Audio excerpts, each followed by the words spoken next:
రెండో రోజు GHMC council సమావేశం వాడివేడిగా కొనసాగుతోంది. టౌన్ ప్లానింగ్, ఆస్తి పన్ను వసూళ్లు, క్రీడా మైదానాలపై భాజపా, కాంగ్రెస్, ఎంఐఎం కార్పొరేటర్ల మధ్య వాగ్వాదం చోటు చేసుకుంది.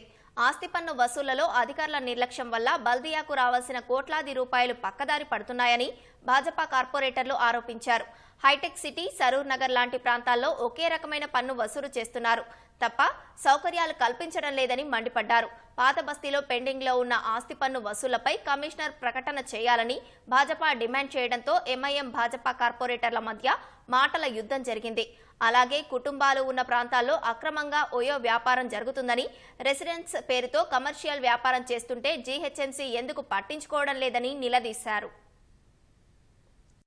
జిహెచ్ఎంసీ పరిధిలో ఈ యొక్క ట్యాక్స్ ఇన్స్పెక్టర్లు కావచ్చు, ఏఎంసీలో కావచ్చు, ఈ యొక్క ట్యాక్స్ వ్యవస్థనే ఈరోజు అక్రమాలకు అడ్డగా మారింది అనేది గుర్తించాల్సిన అవసరం ఉంది మేడం. ఈరోజు సీరియస్గా కూడా ఎందుకంటే ఇట్లాంటి ప్రాంతంలో మా దగ్గర జిహెచ్ఎంసీలో కాటదానే ప్రాంతంలో ఒక ట్యాక్స్ ఇన్స్పెక్టర్ తన జాబ్ కి ఈరోజు పోస్టింగ్ వేయించుకోవాలంటే కొన్ని లక్షల రూపాయలు ఈరోజు పై అధికారులకు ఇచ్చి పోస్టింగ్ వేసుకునే పరిస్థితి ఈరోజు జిహెచ్ఎంసీలో నెలకొంది. అంటే ఎంత అక్రమాలు జరుగుతాయి, ఎన్ని అవినీతి జరిగితే ఈరోజు ఇటువంటిది ఉంది. ఈరోజు మనం నిన్ననే మాట్లాడుకున్నాం. ఈరోజు అడ్వర్టైజ్మెంట్ అండ్ ఫీజులో కూడా అక్రమాలు జరుగుతూ ఉన్నాయి, టాక్సేషన్ లో అక్రమాలు జరుగుతూ ఉన్నాయి, సెల్ఫ్ అసెస్మెంట్ లో అక్రమాలు జరుగుతూ ఉన్నాయి. ముఖ్యంగా టౌన్ ప్లానింగ్ వ్యవస్థలో కూడా దారుణంగా ఈరోజు అక్రమాలకు, అవినీతులకు అడ్డాగా మారింది టౌన్ ప్లానింగ్ వ్యవస్థ. మేడం, ఈరోజు ఒక్క విషయం మీ దృష్టికి తీసుకురావాలనుకుంటున్నా.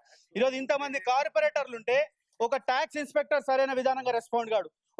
ఒక బిల్డింగ్ వ్యవస్థకి దానికి సంబంధించిన ట్యాక్స్ ఎంత అని అడిగితే కూడా చెప్పడానికి ఎందుకు అంత చులకన అవుతా ఉన్నా మీరు కార్పొరేటర్లు అనే విషయాన్ని మీరు గమనించాలి. ఈరోజు కేవలం డబ్బుల కోసం, ఇంతకుముందు వెంకటేశ్వర రెడ్డి గారు అన్నట్టు కేవలం డబ్బుల కోసం కాదు కదా కార్పొరేటర్లు పనిచేసేది. ఈరోజు రెవెన్యూ లేక జిహెచ్ఎంసీ ప్రాంతంలో ఈరోజు ఎక్కడ కూడా అభివృద్ధి పనులు జరగట్లేదు. ఈరోజు కాంట్రాక్టర్లకు డబ్బులు ఇవ్వాలని పరిస్థితిలో మనం ఉంటే రెవెన్యూ జనరేషన్ కోసం మేమందరం కూడా కృషి చేయడానికి సిద్ధంగా ఉన్నాం.